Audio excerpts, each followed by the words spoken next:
It's very much better authenticated, for example, than the Loch Ness Monster. Certainly very much better than the abominable snowman.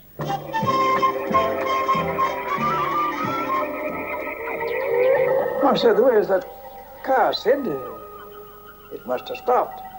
And he said, no, I think that might be the Min Min light. All right, betters. Wow.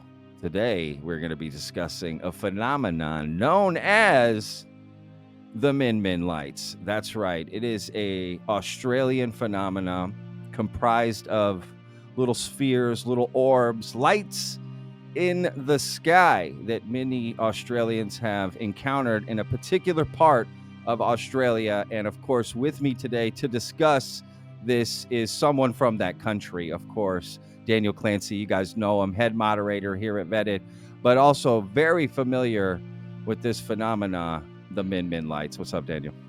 What's up? What's up, Vetters? You're the expert on Min Min, right? That's what I heard. That's what your LinkedIn The expert, says. the guru.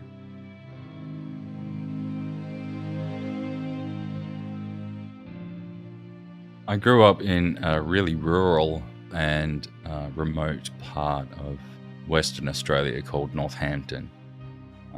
And it's really surrounded by a whole lot of nothing, as are many places in Australia, particularly in Western Australia, as you'll find a theme throughout the Min Min phenomena, the expanses of nowhere. There's a lot of wonderful things about growing up in the country. The big open spaces is kind of freeing in a sense.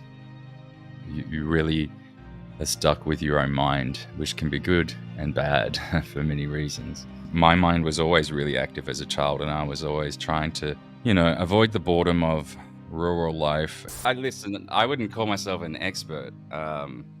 As someone who is fairly skeptically minded about this topic, it is nonetheless one of those things that just I can't solve it in my mind. It's not something that can be easily shelved away as something obviously prosaic. I mean, it's an unsolved phenomenon at this point, right? Sure. I mean, but there's many of unsolved phenomena out there that I just sort of think, well, I'm pretty sure I know what that is, or I'm pretty sure that there's nothing weird about it. This one is weird. The weird thing about this is that there's this element of pursuit. There's this element of antagonization. And that seems to be the thing that really stood out for me.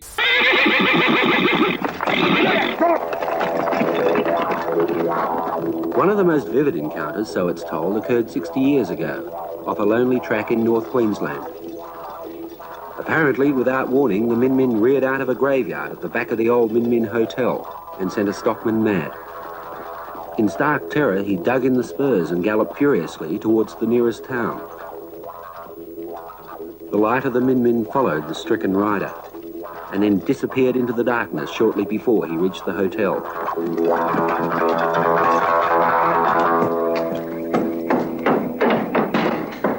Let me ask you this. Where you're in Sydney, where is, in relation to you in Australia, how far away is where the Min Min lights take place?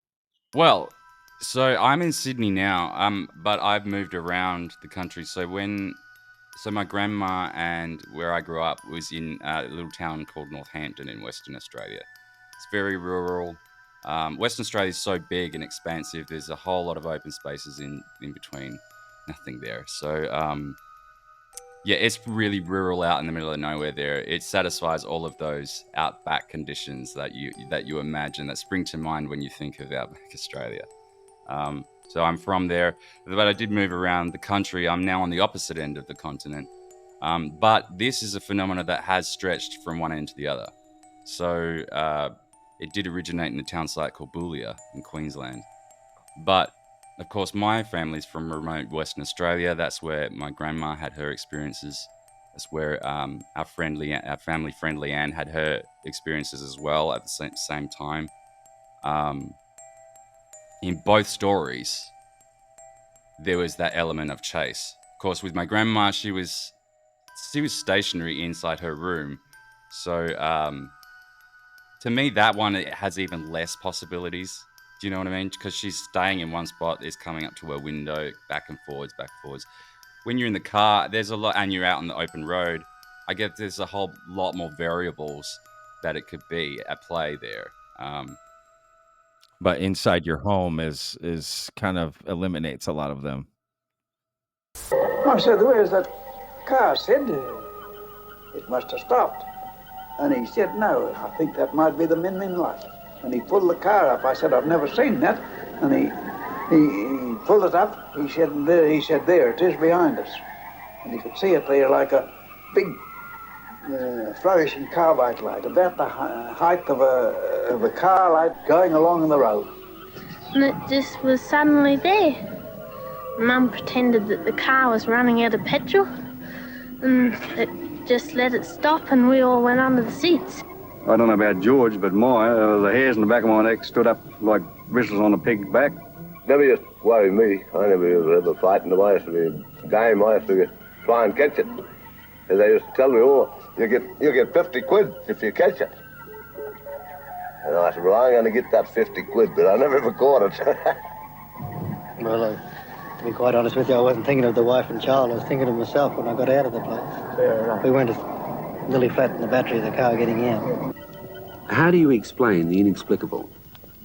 Perhaps it should have been left to a politician. The Min Min found a willing disciple in Bill Wentworth.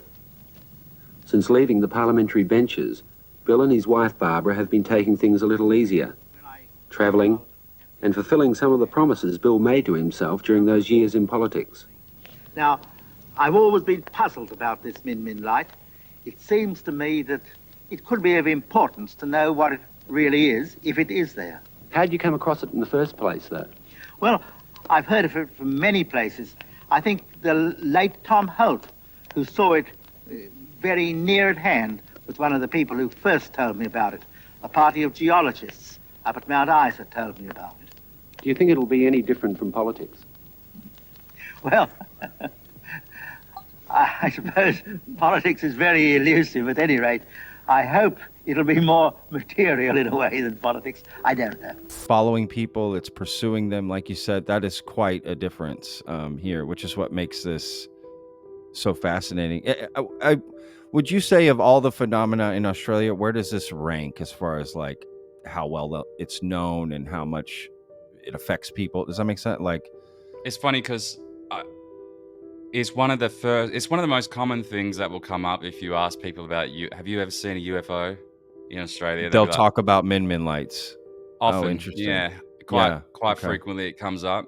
But for something that comes up so frequently and it's been around since the 1800s, that's been reported since the 1800s, there's almost nothing out there on it. Like, there's almost no footage. I think there's like one thing that I could find at a glance, but you got to really dig, and they're hard to capture. In those days, it was just like the lights of a motor car, but absolutely different to your motor cars today, because in those days we had carbide generators on them, and your light burned clearly, and you could see a reasonable distance ahead, but it had a different radiance altogether to this. You see, your electricity is bright and dazzling, isn't it? Yeah. Well, the light then was just like as if you were looking at the flame in an old-style lamp chimney, an almost orange colour. No one could ever tell you what it really looked like. They could see a light, and that's all. But what it did look like was just like someone walking along the road carrying a hurricane light. And you could see the sort of leg formation of the shadow of the light if you're on the opposite side, you know. We pulled up the side of the road, and the family were in the car. We thought it was a motorbike approaching, waiting for it to approach and get nearer, and it just didn't sort of arrive. And it was like a soft motorbike light, and we got a bit curious, then hopped in the car and drove in the direction of the light, and it just seemed to stay that far ahead of us all the time and then gradually disappeared. That was my sighting, but quite a few of my friends, quite reputable people, have seen the Min Min light. Is there any stories of like why these lights exist, like why they pursue certain people or why they go after. Is it like a triggering? They trigger something, somebody triggers something and makes the lights come. Is it just random? I think as You far know as what I I mean? understand, it's random. As far as I understand, it's random. I mean, you might have some similar sort of scenarios when they appear. So like, it's often when you're driving out in the middle of nowhere. So it would appear to me, or it seems to me, that they don't like built-up areas, or they don't appear in built-up areas, or they are invisible in built-up areas, or one of the, something like along those lines. Because all of the reports of them are out in the open road in the middle of the outback. There is with the story with Leanne, our family friend, when she was driving from Northampton to Horrocks Beach, the Min Min lights had cut her radio signal completely. And there is a continuous radio signal all the way between those two towns, so it's not like she was just running between bands or anything. So she found, I think that was the thing that So when really she saw a scared her. light or interacted with the light, her radio cut out during that Her radio interaction. cut completely silent, yeah, and during that chase, it was a chase because she was kind of petrified, and she took off, just sped all the up. way into it sped up all the way into Horrocks Beach town site. At which point That's they disappeared. interesting. So the lights are behind her as she's going to the beach. So they're or doing she's riding along the coast. So what they do is they'll sort of come up beside your car, but then they'll flip to the other side of the road. They'll be in front, they'll be behind. I've heard stories of them being inside the car. So coming from outside, coming through the window, through the car cab, and then out again. And I've heard that from more than one person. Wow. How big are we talking here? Like beach ball size, maybe? Yeah. No, basketball? I guess, I mean, I'm not someone who's seen them personally, so I can't. Yeah, but, sure. From what I understand is that they do change size. So like my nan said, when she first saw the orange thing in the sky, it was kind of like the size of a 20-cent piece or something like that. And then it sort of like blew up to the size of the moon. But I don't know if maybe it was coming closer to her, or I don't know, but like it was changing sizes, and it was changing altitudes. It was coming down, further near, out, further in, out, bigger, smaller, and then gone.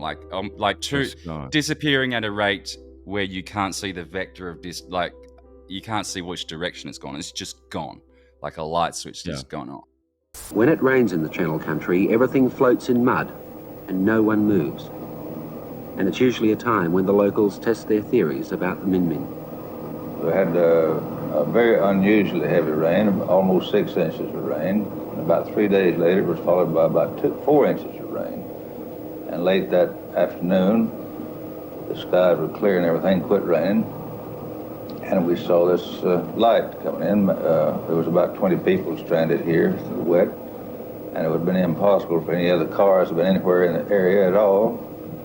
And we were pretty certain that it had to be a Min Min light, because nothing could have traveled over that area at the time. What is the main theory, like, of what these lights are? I'm not saying explanation, but like, are people saying this is, aliens? Are they saying it's ghost? Are they saying what are people saying these lights are, what they think they are?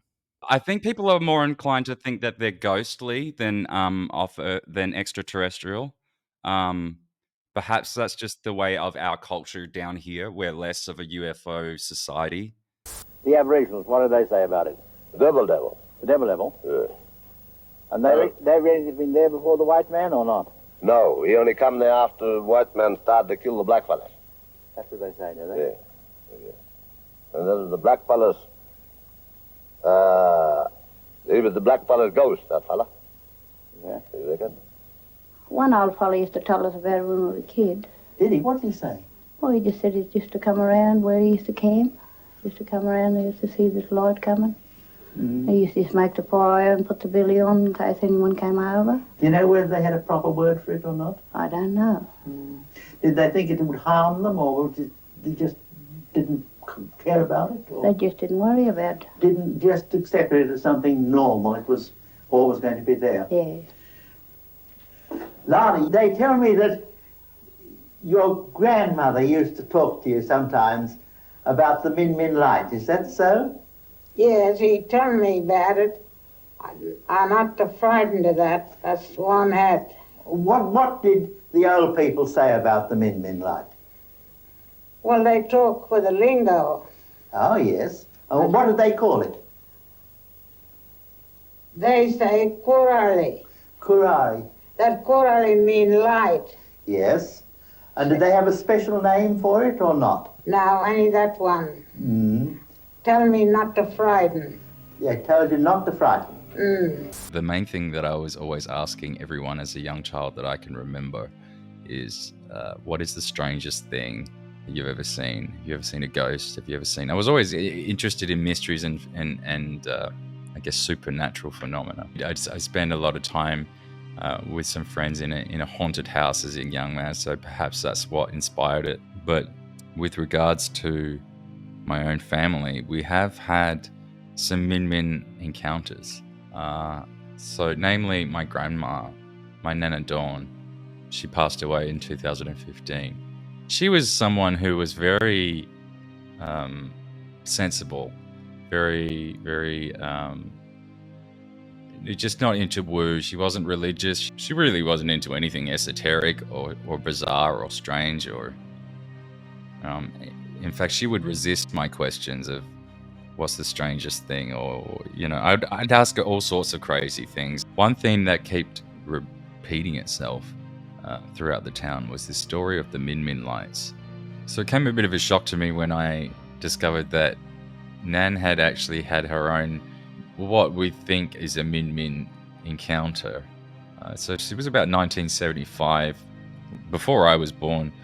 Nan was laying up in bed one night, and through her window, she could see this orange ball, distant in the sky, high up in the sky, and it sort of caught her attention as being a little bit odd. She described it to me at first as being sort of around about the size of, I guess, a small 20-cent piece, and then it became the size of the moon, and then it came down to her window. And this is a detail that she didn't give me at the time, because she was so averse to getting, really just paying any credence to these sort of strange stories. But this is something that really did happen, and so it was only later through my mother that I discovered these details, that it actually came all the way up to her window. Nonetheless, I remember Nan, she was telling me the story about how it would come low to the ground and then back up into the sky, and then low to the ground and then back up into the sky. And it did this for quite some time. And I remember her saying it was like a deep orange ball, like a very luminescent orange ball. And then at a certain point, after a while, it just shot off into the sky, just disappeared into nowhere, like at the speed of light. It was interesting later to hear from my mother that, you know, she remembers that occasion. And apparently Nan she hadn't slept all night because of that. It had come up to her bedroom window, like right up to the window, and back and forth and back and forth. And it terrified her. And she was just really not one to be shaken by this sort of thing, or by anything really. She was just one of the toughest people I knew. And so, yeah, really, really bizarre experience. It was also not until later on that I realized that there was a family friend named Leanne. It was around the same sort of time, I think the same year, a couple of weeks or a couple of days even apart from this experience. She was driving to a very near town site called Horrocks Beach. It's about a 20-minute drive out of Northampton towards the coast. And the Min Min lights chased her through this experience. I think it was, from what I understand, it was the entire journey. And it would cross either side of her car. It cut out the radio. So she was listening to the radio at the time. It cut that completely out. This is another common theme. This is a little bit more typical, I guess, this story of a Min encounter where they give chase. And she was inconsolable. This thing chased her all the way into the Horrocks Beach town site before it disappeared as she approached. It's a strange one. I mean, I know people put this down to Fata Morgana and things like that. And I'm sure things like that can explain some experiences, but it really doesn't account for these orbs coming all the way to the window, almost like a pursuit, like a antagonistic sort of. It's really almost like taunting people. It terrifies them. It's wholly unnatural, and I just don't think that Fata Morgana fits. I pulled up at the gate there, and you could see it was like it was flapping from one post to the other. Yeah. About 4 o'clock in the morning. Mm. It wasn't rum either. Mm. Definitely not. Well, the next time I seen it was come back from Bullia. We by yourself? No, I had 2 ringers and my eldest son with me. And we seen it well back the other side of Lucknare Station, about 5 or 6 miles. I just thought it was a car or a light coming. It followed me for about a mile, and I pulled up. On the right-hand side of the road, come towards me. It would be, I'd say, about 200 yards off the road. And it kept sort of coming out and disappearing, coming back again. It'd be up the road, so you could see it well up the road, and then be back again. And I pulled up, and I got out, and I stood in front of the lorry with the lorry turned off and the lights off. And, well, I don't know how long it was there some time, but it came out. It'd come out one spot, and it'd come out another spot. Did the other cars that were with you see it too? Oh, yeah, they seen it, and they wouldn't shift out the lorry. Well, they had the wind up. They had the wind up, my word, they did. What the hell's that? And when we looked up into the sky, there was a big orange pulsating light. It wasn't moving, it was sort of hovering to start off with. And then it moved to the right and sort of maybe danced to the right. I happened to open the door of the car, and the light inside the car came on, and the thing seemed to be coming towards us, you know. And so we said, quick, close the door, which we did, but the light still seemed to be coming towards us. And we thought it must have been a UFO. Well, look, all the prosaic explanations, the most popular ones, that you talked about, don't really explain all of the sightings, right? So they kind of, and maybe is it a mix? Even then, I don't think. And the 3 most popular that I've seen online are the Fata Morgana, the displacement of hot air, cold air, visually, what that does, and it creates this optical illusion. But again, that's kind of just above the shoreline. Like, you know what I mean? The stories you're telling, like an orb coming in your nan's house like that, not even close would fit into that. the car. Right? Yeah, I mean, this is nuts, right? And then another one is geophysical lights, right? A geophysical phenomena known as marsh gas, right? Swamp gas, something like that. Yeah. Then you've heard they've got another one, the bioluminescence, right? Yeah. There's a scientist named Jack Pettigrew. He has hypothesized that the lights may be the result of insects swarming that have taken on bioluminescent characteristics after being contaminated by naturally occurring agents found in local fungi, or of a species of owl with their own naturally occurring source of bioluminescence. To date, no one has captured or observed an animal with these characteristics. There is also no known bioluminescent source bright enough. So even the most prosaic explanations that people are trying to add don't fit this at all. It's more elusive than the light itself. Listen, dog. They said a special glowing owl is what is causing this. You've got a group of we've never owls discovered there. it. You've actually seen these lights we've never more seen than our one. explanation. So What sounds crazier? The glowing owls flying around that no one's ever seen? Yeah. I don't know. Look, yeah. There are bioluminescent creatures. Of course there are. But that doesn't begin to explain the rapids. Even if we eliminate the antagonizing thing, the whole pursuit thing, what explains the rapid appearance and disappearance of them? what explains I agree. the high rate of Yeah. speed, the altitude changes within like fractions of a second. Nothing. Yeah. That's Yeah. not a bug's not doing that. Light. I think you would notice if an owl flew in your car or in your house, or you know what I mean. You wouldn't confuse it with a ball of light. We'll be around looking for this Min Min light. What do you reckon the Min Min light is? I believe it's got to be something alive. Why? I believe it's got to be a bat, a mopoke, or an owl with a phosphorus wing. Why? Well, during the war years, I was in the jungle, and there were a lot of fireflies that were getting around with phosphorus wings, and you could see them all over the place. So that is my version. I don't believe it can be a myth or a ghost. It's got to be something alive. I couldn't say for 1 minute what it is, but it's got to be something alive, because chaps have said to me, you on a drover, say that he can ride up and see it here, then within a few seconds it's behind him somewhere else. So it can't just sort of hop over there. It's got to be over there within a fraction of a second. So it's got to be something flying. Absolutely impossible. Your brother, I think, reckons it could be a bird. Yes, there was quite a few had that view that it was a bird with illuminated wings. But it couldn't have been, could it? Well, I mean, you look at it this way. You head onto this rover, and I'm coming up to you. I've got two lights, haven't I? Yeah. But there's a distinct space in between those lights, isn't there? Yeah. Well, now, if that was a bird with illuminated wings and was activating his wings flying along, there'd be a space in between and two separate lights, I should imagine, wouldn't there? These are common things that you'll hear, and the main thread of these people's story, the reason it's so compelling for them is because of that element of pursuit.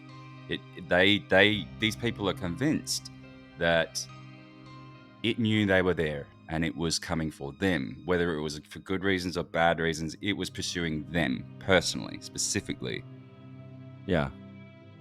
No, I agree, and that is what kind of separates it for me in a lot of ways, because the Marfa lights, as far as I understand, at least what I've heard here in Texas, I've never heard any stories about the Marfa lights pursuing people or doing anything like that. It was always from a distance, and I definitely heard about it my whole life, and had finally a chance to go out there and see it with a lot of people. Wasn't alone. We all saw it. We all knew what we were looking at, what the story was, right? We're talking to all the local town folk. And a lot of people talked about it. I was at a music festival. I was playing my band at the Marfa Music Festival, and a lot of people were talking about the Marfa lights. Right? There's even some bands that had songs about. Yeah, exactly. We're all from out of town. Exactly. So it's a lot of people in the town. A lot of us going to Alpine, which is a town right next to it, the closest town, where a lot of you stay in hotels there to get to Marfa, because Marfa's like nothing really. So yeah, it's like we're all looking for these lights, but again, I never really heard any story of I got what you're telling me about the Min Min light is like nowhere near the phenomena in the Marfa lights, and I find this fascinating.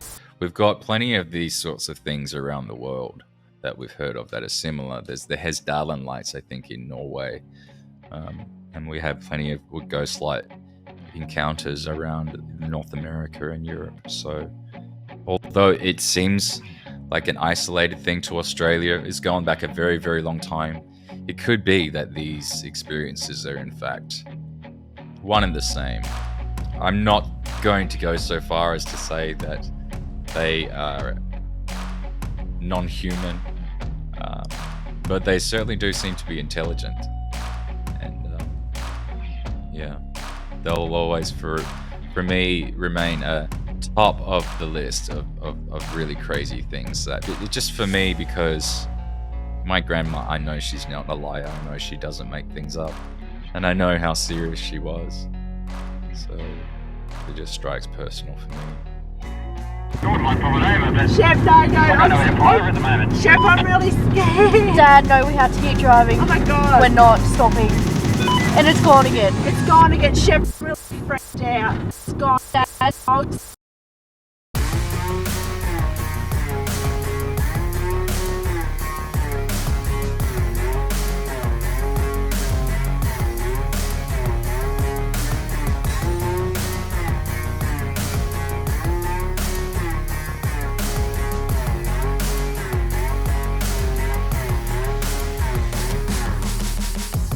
Look, it's either glowing owls, aliens, we're in a simulation, ghosts, or